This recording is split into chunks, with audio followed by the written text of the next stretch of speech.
راجہ شہباز خان عمر میں ہم سب سے 1-2 سال بڑا تھا، ویسے بھی ہم اسے سب سے زیادہ سیانہ لڑکا سمجھتے تھے۔ کسی مسئلے میں اختلاف ہو جاتا تو آخری فیصلہ شہباز ہی کیا کرتا تھا۔ وہ لڑکی کے پاس بیٹھ گیا اور اس کے سر پر ہاتھ رکھ کر آہستہ سے ہلایا۔ لڑکی نے سر اٹھایا اور شہباز کی طرف دیکھا۔ گھبراؤ نہیں، تم پر ظلم ہوا ہے یا زیادتی ہوئی ہے تو ہمیں بتاؤ، جہاں کہو گی وہاں چھوڑ آئیں گے۔ ہمیں صاف صاف بتاؤ بات کیا ہے۔ اگر کسی نے تمہاری بے عزتی کی ہے تو ہم تمہارے سامنے بدلہ لیں گے۔ کہاں کی رہنے والی ہو؟ وہ روتی ہی چلی جا رہی تھی۔ آج کل ہمارے ملک میں جو کچھ ہو رہا ہے وہ ہم سب اخباروں میں پڑھتے رہتے ہیں، اور بہت سے لوگ ہیں جنہوں نے ایسے شرمناک واقعات اپنی آنکھوں سے دیکھے بھی ہیں۔ شہروں میں بڑے افسروں، جاگیرداروں، دولت مندوں اور لیڈروں کے پالتو غنڈوں کے بیٹے کسی لڑکی کو اٹھا کر کار میں ڈالتے اور اس کے ساتھ اجتماعی زیادتی کر کے چھوڑ دیتے۔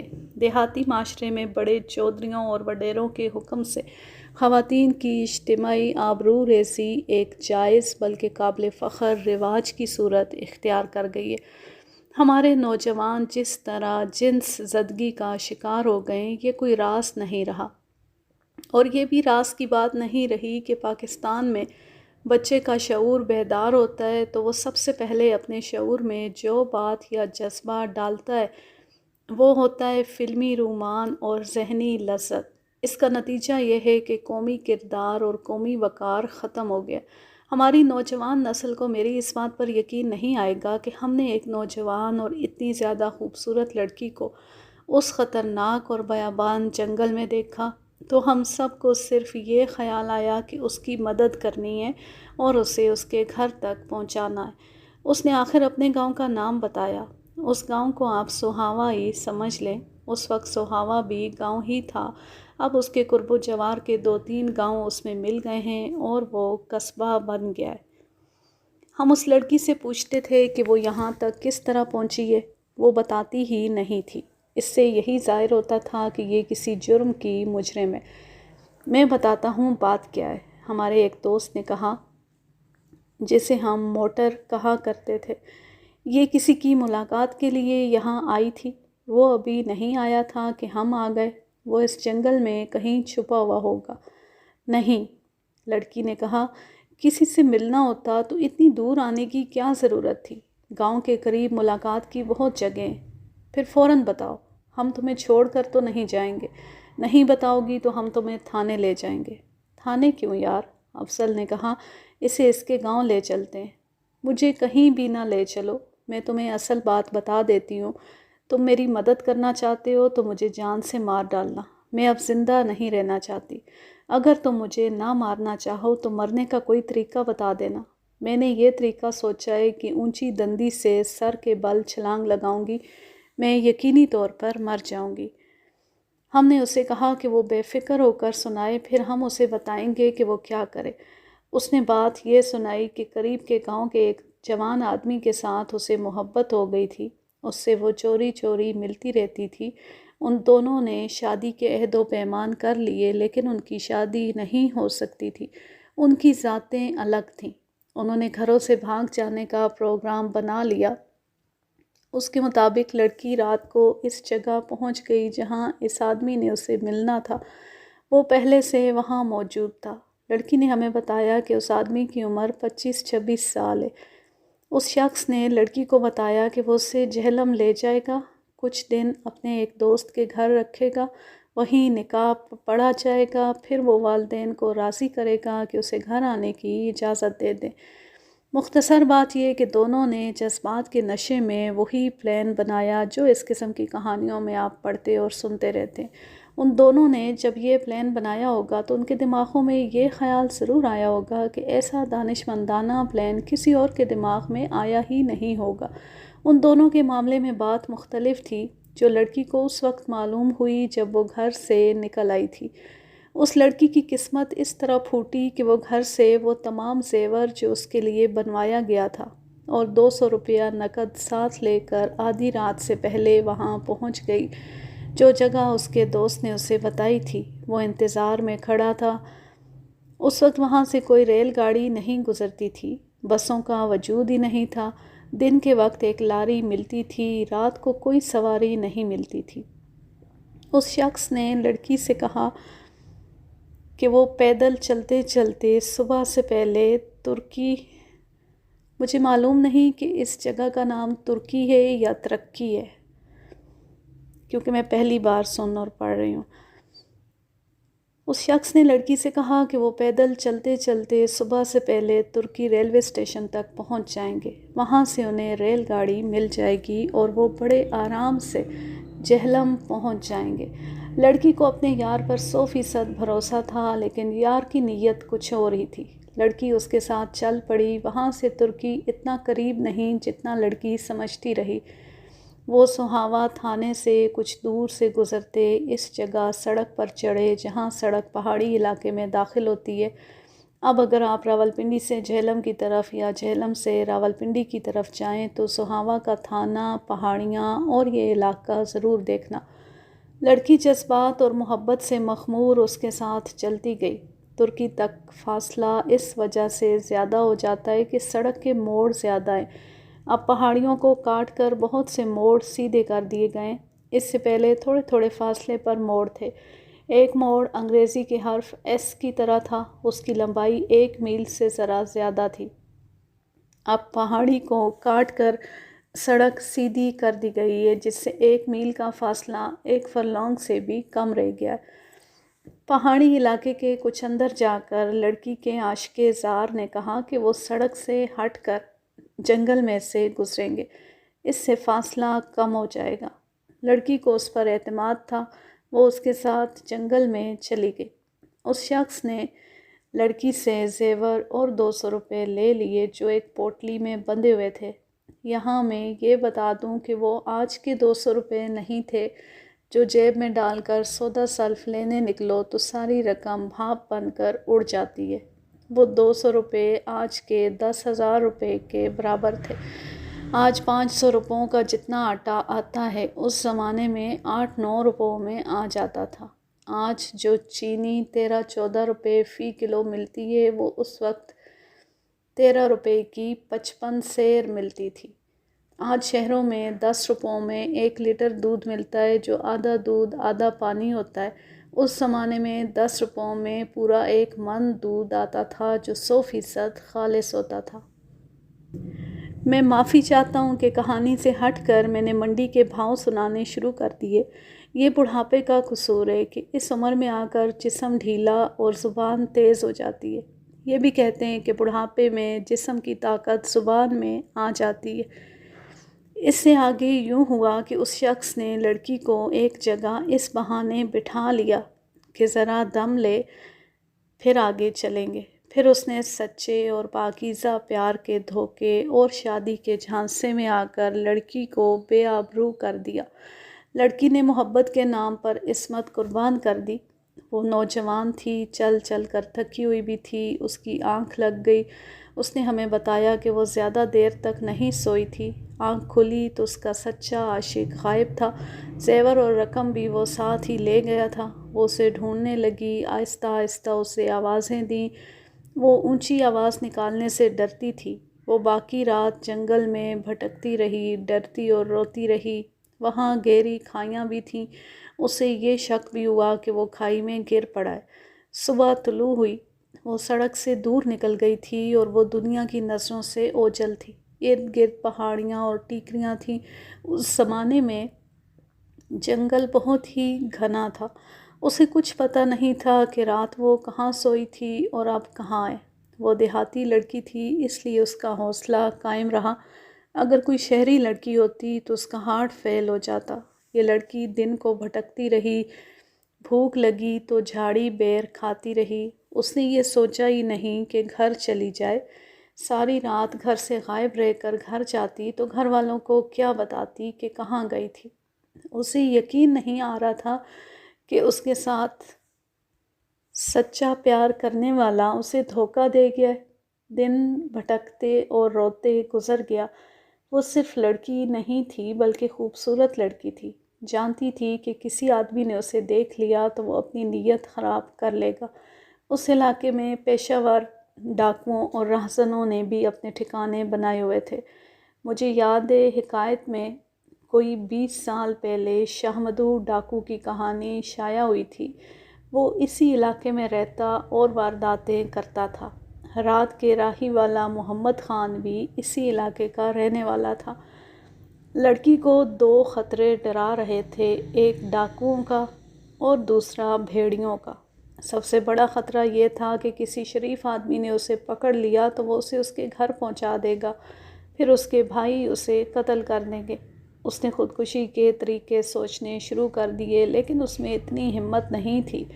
اس نے کچھ دور گدڑیے دیکھے تھے جو بھیڑ بکریوں کے ریوڑ چرنے چگنے کے لیے لائے تھے، وہ ان سے دور رہی۔ ایک اور رات آ گئی، اب تو لڑکی کا دماغ معاف ہو رہا تھا، پیاس نے اسے زیادہ بے حال کر رکھا تھا۔ آدھی رات کے وقت اس نے ایک کسی میں اتر کر پانی پیا تھا۔ کھانے کے لیے صرف جھاڑی بیر تھے جو وہ کھاتی رہتی تھی۔ رات کو گیدڑ مل کر بولتے تھے، بھیڑیوں کی آوازیں بھی سنائی دیتی تھیں اور وہ خوف سے کانپتی رہتی تھی۔ اس نے رات کو یہ دعا بھی مانگی کہ کوئی درندہ اسے چیر پھاڑ کر کھا لے، لیکن ہوتا تو وہی ہے جو اللہ کو منظور ہوتا ہے۔ ہم اس وقت خود نوجوان اور نا تجربے کار تھے اور ہم دیہاتی بھی تھے۔ ہمارے پاس جذبہ تھا اور یہ جذبہ نیک تھا۔ ہم میں اتنی عقل ضرور تھی جس کے ذریعے ہم یہ سمجھ گئے تھے کہ اس لڑکی کا محبوب اس کی عصمت، زیور اور نقدی لوٹ کر اسے اس جنگل میں مرنے اور کسی کے ہاتھ چڑھ جانے کے لیے چھوڑ کر بھاگ گیا۔ ہم نے لڑکی سے کہا کہ ہم اسے اس کے گھر پہنچا دیتے۔ اسے یہ تو معلوم ہی نہیں تھا کہ وہ اس خوفناک جنگل میں بھٹک بھٹک کر اپنے گاؤں کے قریب پہنچ گئی ہے۔ درمیان میں وہی 1-2 ٹیکریاں اور ایک ذرا اونچی پہاڑی تھی جن میں سے ہم گزر کر گئے تھے۔ لڑکی اپنے گھر جانے پر رضامند نہیں ہو رہی تھی۔ میں نے اور میرے 3-4 دوستوں نے اسے کہا کہ وہ لوٹ لی گئی ہے اور اسے تھانے جانا چاہیے۔ وہ نہیں مانتی تھی۔ سن لڑکی، شہباز نے کہا، ہم مسلمان ہیں اور کم ذات مسلمان نہیں۔ ہم پر لعنت ہے کہ ہم ایک مسلمان لڑکی کو مصیبت میں دیکھ کر اسے اکیلا چھوڑ جائیں۔ تم ہمارے ساتھ نہیں جاؤ گی تو ہم تمہیں اٹھا کر لے جائیں گے۔ تمہارا فائدہ بھی اسی میں ہے۔ ہم جانتے تھے وہ گھر جانے سے کیوں ڈر رہی ہے اور ہم یہ بھی دیکھ رہے تھے کہ اس کی ذہنی حالت ٹھیک نہیں اور وہ کوئی فیصلہ نہیں کر پا رہی۔ ہم شکار پر جایا کرتے تو پراٹھے، انڈے اور دال ساگ ساتھ لے جایا کرتے تھے۔ ہمیں بھی بھوک لگ رہی تھی لیکن اسے کھانا کھلانا بہت ضروری تھا۔ وہ 2 دنوں سے بھوکی تھی۔ ہم سب نے اپنا اپنا کھانا کھولا، چادر بچھائی اور لڑکی کو ساتھ بٹھا کر کھانا کھایا۔ وہ اتنی بھوکی تھی کہ بڑی تیزی سے نوالے اپنے منہ میں ٹھونستی چلی گئی۔ ویرو، اس نے کھانا کھا کر کہا، تم نے میرے ساتھ جو نیکی کی ہے اس کا اجر تمہیں خدا دے گا۔ تمہارے بجائے میں کسی اور کے ہاتھ چڑھ جاتی تو میرا کیا بنتا؟ لیکن ہماری نیکی ابھی پوری نہیں ہوئی۔ ہم تمہیں تمہارے وارثوں کے حوالے کر دیں گے، تب ہم سمجھیں گے کہ ہمارا فرض پورا ہو گیا۔ وہ اس بات پر نہیں آ رہی تھی۔ ہم سب اٹھے، نیچے بچھائی ہوئی چادر جھاڑی، لڑکی کو اٹھایا، اسے ڈرایا دھمکایا، پیار اور محبت سے بھی سمجھایا اور اسے ساتھ لے کر چل پڑے۔ کتوں کو ہم نے زنجیریں ڈال لی تھیں، شکار کا شوق پورا ہو گیا تھا۔ ہم جس طرف سے اس پہاڑی علاقے میں داخل ہوئے تھے ادھر سے ہی باہر نکل آئے۔ ہمارے سامنے سہاوا تھا۔ میں تو اپنے گھر کے قریب پہنچ گئی تھی، لڑکی نے حیران ہو کر کہا۔ ہم اس راستے پر جا رہے تھے جو سڑک تک جاتا تھا۔ کچھ دور آگے گئے تو سامنے 2 معزز سے آدمی آتے نظر آئے۔ مجھے آج تک یاد ہے کہ لڑکی نے ان آدمیوں کو دیکھا تو وہ ہمارے پیچھے ہو گئی جیسے ان آدمیوں سے چھپ رہی ہو۔ وہ دونوں قریب آئے تو ہمارے راستے میں رک گئے۔ وہ لڑکی کو دیکھ رہے تھے۔ اس لڑکی کو کہاں لیے پھرتے ہو لڑکو؟ کس گاؤں کے ہو؟ راجہ شہباز خان نے اپنا گاؤں بتایا، پھر مختصراً بتایا کہ لڑکی ہمیں کہاں اور کس حالت میں ملی تھی اور ہم اسے اس کے گھر لے جا رہے۔ بہت اچھا کر رہے ہو، اس معزز آدمی نے کہا، لیکن گھر کی بجائے اسے تھانے لے جاؤ۔ آج دوسرا دن ہے یہ گھر سے غائب ہے۔ پرسوں رات سے، دوسرے نے کہا۔ تھانے میں رپٹ درج ہے۔ تجھے کون لے گیا تھا کاکی؟ خود کسی کے ساتھ چلی گئی تھی؟ لڑکی ہمارے پیچھے ہو گئی۔ پہلے تھانے جاؤ لڑکو، کہیں ایسا نہ ہو کہ تم ہی پکڑے جاؤ۔ لڑکی تمہارے قبضے میں ہے، تھانے دار سکھ ہے، تمہیں مشتبہ سمجھ کر ہڈیاں توڑ دے گا تم سب کی۔ ان دونوں نے آپس میں مشورہ کیا اور وہ ہمارے ساتھ تھانے چل پڑے۔ تھانہ قریب ہی تھا، وہ ہمیں تھانے میں لے گئے، ہمیں باہر کھڑا کر کے لڑکی کو اندر لے گئے۔ کچھ دیر بعد تھانے دار باہر آیا اور ہم سے پوچھا کہ ہمیں لڑکی کہاں سے ملی ہے۔ شہباز ہم میں سینئر لڑکا تھا، اس نے وہ ساری بات سنا دی۔ لڑکی نے ہمیں زیور اور 200 روپوں کی جو بات بتائی تھی وہ بھی سنا دی۔ اگر میں تفتیش کی اور تھانے دار کی کارگزاری کی ہر بات سنانے لگوں تو یہ شیطان کی آنت کی طرح کہیں ختم ہونے میں ہی نہیں آئے گی۔ مختصر بات یہ ہے کہ تھانے دار نے لڑکی کے باپ کو بلایا اور اس دوران لڑکی کا بیان لیا۔ وہ ایک ہیڈ کانسٹیبل اور ایک کانسٹیبل کو، لڑکی اور ان دونوں معزز آدمیوں کو ساتھ لے گیا۔ اس نے ہمیں تھانے ہی میں پابند رہنے کا حکم دیا۔ وہ 1 یا 1.5 گھنٹے بعد واپس آیا۔ اس کے ساتھ ایک بڑی اچھی شکل و صورت کا دیہاتی نوجوان تھا۔ اس نے دیہاتیوں جیسی چادر نہیں باندھ رکھی تھی بلکہ وہ لٹھے کی شلوار قمیض میں ملبوس تھا۔ یہ شہر کے لوگوں کا لباس ہوا کرتا تھا یا دیہات کے خوشحال لوگ یہ کپڑے پہنا کرتے تھے۔ سورج غروب ہو چلا تھا۔ ہم جانتے تھے کہ ہم سب کے گھروں والے ہمارے لیے بہت پریشان ہوں گے۔ ہم نے تھانے دار سے کہا کہ ہمیں جانے دے۔ اس نے محرر ہیڈ کانسٹیبل سے کہا کہ ہم سب کے نام، باپوں کے نام وغیرہ لکھ لے۔ ہمارے لیے تھانے دار کا یہ حکم تھا کہ ہم اس واردات کے گواہ ہیں اور ہم کل صبح یہاں آ جائیں۔ ہم سورج غروب ہونے کے بعد اپنے گاؤں پہنچے۔ ہمارے پسماندگان گھروں سے باہر کھڑے ہمارا انتظار کر رہے تھے۔ ماؤں کے چہروں پر پریشانی بھی تھی اور غصہ بھی۔ ایک تو ہمارا علاقہ ایسا، دوسرے ہمارا شغل ایسا، خطرے ہی خطرے۔ گھر والوں کی پریشانی بجا تھی۔ گاؤں کے کچھ اور لوگ بھی باہر کھڑے تھے، وہ سب ہماری خیریت معلوم کرنے کو بیتاب تھے۔ ہم نے انہیں اس لڑکی کا واقعہ سنایا۔ گاؤں اور ہمارے گھروں کے لوگوں کے لیے یہ واقعہ بہت ہی دلچسپ اور سنسنی خیز تھا۔ ہمیں اس الزام سے بری کر دیا گیا کہ ہم شکار سے اتنی دیر سے کیوں واپس آئے۔ اگلی صبح ہم سب سوہاوا تھانے میں پہنچ گئے۔ تھانے دار نے ہم سب کے الگ الگ بیان لیے اور صرف 3 لڑکوں کو عدالت میں گواہی دینے کے لیے منتخب کر لیا۔ ان میں ایک میں تھا، دوسرا افضل اور تیسرا شہباز خان۔ ہمیں تھانے کے سپاہیوں نے بتایا کہ رات لڑکی کے محبوب کو سکھ تھانے دار نے عشق کے اسرار و رموز اپنے طریقے سے ذہن نشین کرائے اور محبوب نے 1 گھنٹے کے اندر اندر اقبال جرم کر لیا۔ ہم نے اسے حوالات کے فرش پر پڑا دیکھا، وہ آہستہ آہستہ ہائے ہائے کر رہا تھا۔ تھانے دار نے گزشتہ روز ملزم کو گھر سے پکڑا اور اس کے گھر کی تلاشی اس طرح لی کہ گھر کا سامان صحن میں بکھیر دیا تھا، لیکن نہ لڑکی کا زیور برآمد ہوا، نہ 200 روپیہ۔ ملزم کہتا تھا کہ لڑکی کو ایک جگہ سوتا چھوڑ کر وہ وہاں سے کھسک آیا۔ اس نے یہ بھی مان لیا کہ وہ لڑکی کو محبت کا دھوکہ دیتا رہا تھا، پھر اسے شادی کا چکمہ دیا، اسے سبز باغ دکھائے اور اسے تیار کر لیا کہ وہ زیور اور زیادہ سے زیادہ رقم ساتھ لائے۔ ملزم نے کہا کہ وہ لڑکی کو بے آبرو کرنا، زیور اور رقم اڑانا چاہتا تھا۔ اس نے بیان دیا کہ وہ لڑکی کے ساتھ اپنا مقصد پورا کر کے اور اس کا مال اپنے قبضے میں لے کر وہاں سے واپس آ گیا۔ وہ سڑک پر آ رہا تھا اور پہاڑی علاقے سے نکل آیا تھا۔ اس کا گھر اب زیادہ دور نہیں تھا۔ وہ بہت خوش تھا کہ اس نے کامیاب واردات کی ہے۔ اس کا خیال تھا کہ لڑکی اتنی دیر سے جاگے گی کہ صبح ہو جائے گی اور جس کے بھی ہاتھ لگ گئی وہ اسے اپنے ساتھ لے جائے گا۔ اسے دوسری امید یہ تھی کہ وہ اس ڈر سے اپنے گھر نہیں جائے گی کہ باپ اور بھائی اسے جان سے مار ڈالیں گے۔ ملزم سڑک سے ہٹ کر اپنے گاؤں کے راستے پر جا رہا تھا۔ تاریکی اور سناٹا تھا۔ آگے سے 2 آدمی آ رہے تھے۔ انہوں نے ملزم کو روک لیا۔ ملزم کے ہاتھ میں لڑکی کے مال کی پوٹلی تھی جو اس نے اپنے پیچھے کر لی۔ اس سے ان آدمیوں کو شک گزرا۔ انہوں نے اس سے پوچھا کہ یہ کیا ہے؟ ملزم آہستہ آہستہ پیچھے ہٹنے لگا۔ وہ بھاگنے لگا تھا لیکن دونوں نے اسے پکڑ لیا اور کہا کہ جو کچھ ہے ان کے حوالے کر دے ورنہ اسے جان سے مار دیا جائے گا۔ اس نے مزاحمت شروع کر دی۔ جس سے ان آدمیوں کا شک پکا ہو گیا کہ اس کے پاس مال ہے۔ انہوں نے اس سے پوٹلی چھین لی۔ دیہاتی رات کو خالی ہاتھ تو نہیں چلا کرتے۔ ایک کے پاس کلہاڑی تھی۔ ملزم ان کا پیچھا نہیں چھوڑا تھا۔ کلہاڑی والے نے کلہاڑی سیدھی کی تو ملزم کی جھاگ بیٹھ گئی۔ وہ خود چور تھا اور بہت بڑا گناہ کر کے آیا تھا۔ اس کی ہمت ختم ہو گئی۔ وہ دونوں چلے گئے اور ملزم وہیں کھڑا انہیں دیکھتا رہا۔ لوٹا ہوا مال لوٹ لیا گیا۔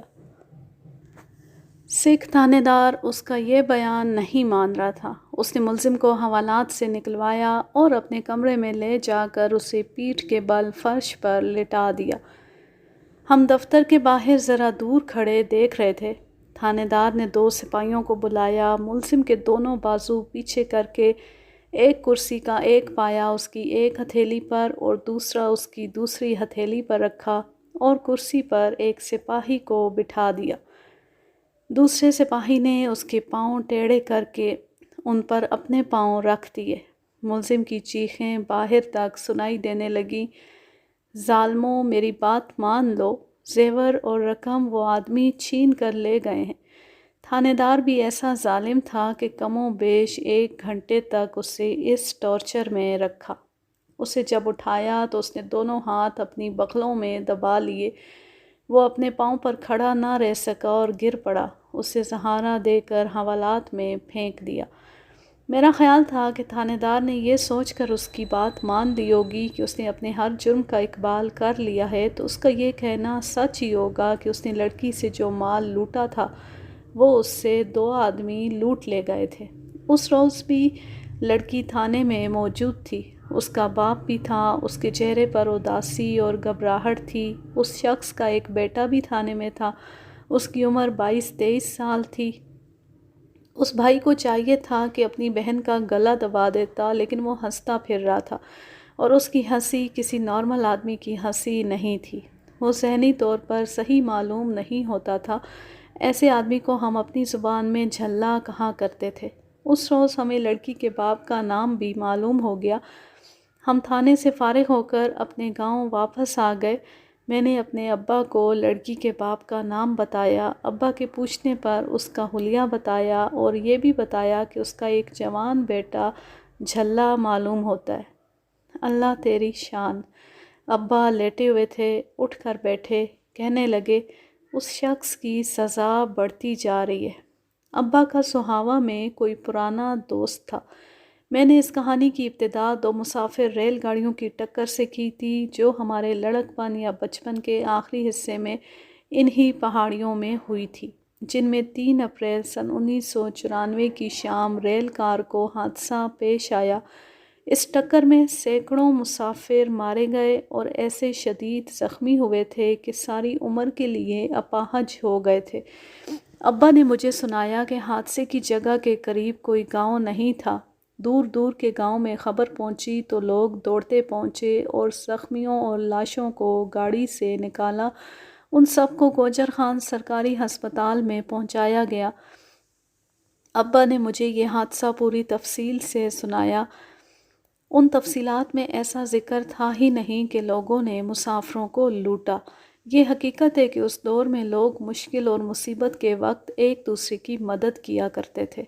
اس حادثے کے 3-4 مہینے بعد ابا سہاوا اپنے اس دوست سے ملنے گئے تو دوست نے انہیں بتایا کہ یہاں کا ایک شخص جہلم گیا تھا اور وہ اسی گاڑی میں واپس آ رہا تھا جو دوسری گاڑی سے ٹکرا گئی تھی۔ اس شخص کو خراش تک نہ آئی۔ اس نے شدید زخمی اور مرے ہوئے مسافروں کی جیبیں خالی کرنی شروع کر دی۔ اس نے عورتوں کے زیورات بھی اتارے اور وہاں سے پیدل چل پڑا اور گھر پہنچ گیا۔ لوگوں کو اس طرح پتہ چلا کہ اس شخص کا مکان کچا تھا، اسے گرا کر اینٹوں کا پکا مکان بنایا۔ یہ خاندان مڈل کلاس تھا لیکن ان کے انداز اور طور طریقے امیروں جیسے ہو گئے۔ ایک عورت نے ان کے گھر بے شمار زیور دیکھا۔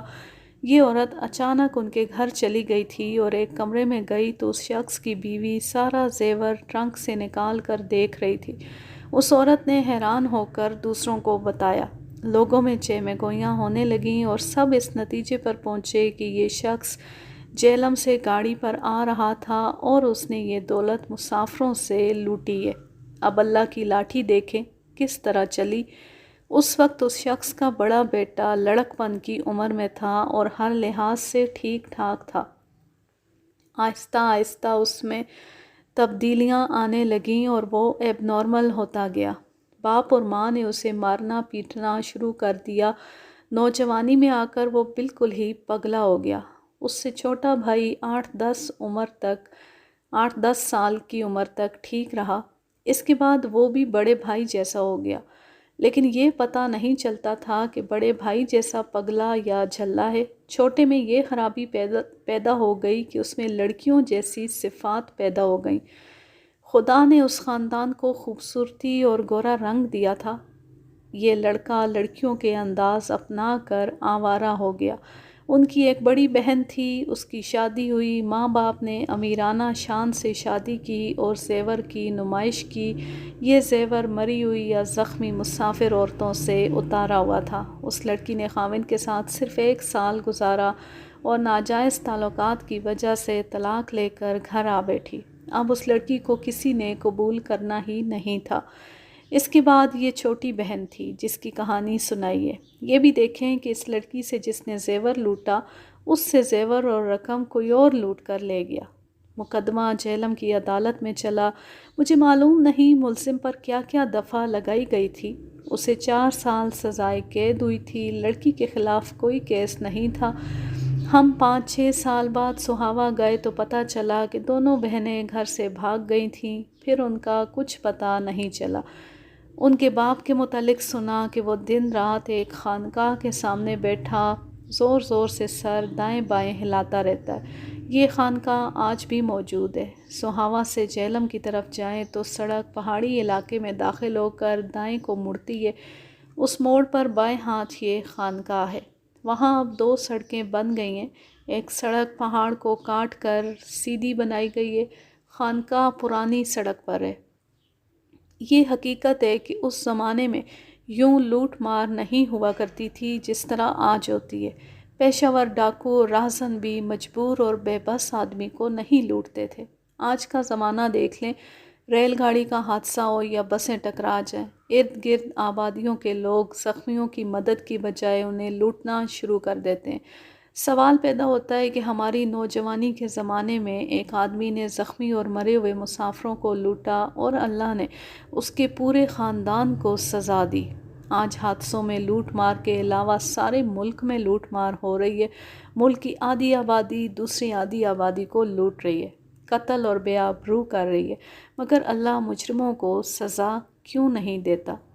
جواب ہے، ہمارے وقتوں میں برکت ہی برکت تھی، غریب آدمی بھی مطمئن رہتا تھا۔ آج ہمارے ملک پر اللہ کی لعنت پڑ رہی ہے کہ آٹے دال کے بھاؤ دیکھ لیں، خشک سالی اور قحط کے آثار دیکھ لیں، اپنی نوجوان نسل کا اخلاق اور کردار دیکھ لیں، اپنے حکمرانوں کو دیکھ لیں جو اللہ نے ہم پر مسلط کیے ہیں۔ یہ سزا ہے جو بڑھتی جائے گی، ختم نہیں ہوگی۔ لفظ پر لفظ درست کہا ہے صابر حسین راجپوت نے، اللہ پاک ان کی مغفرت کرے۔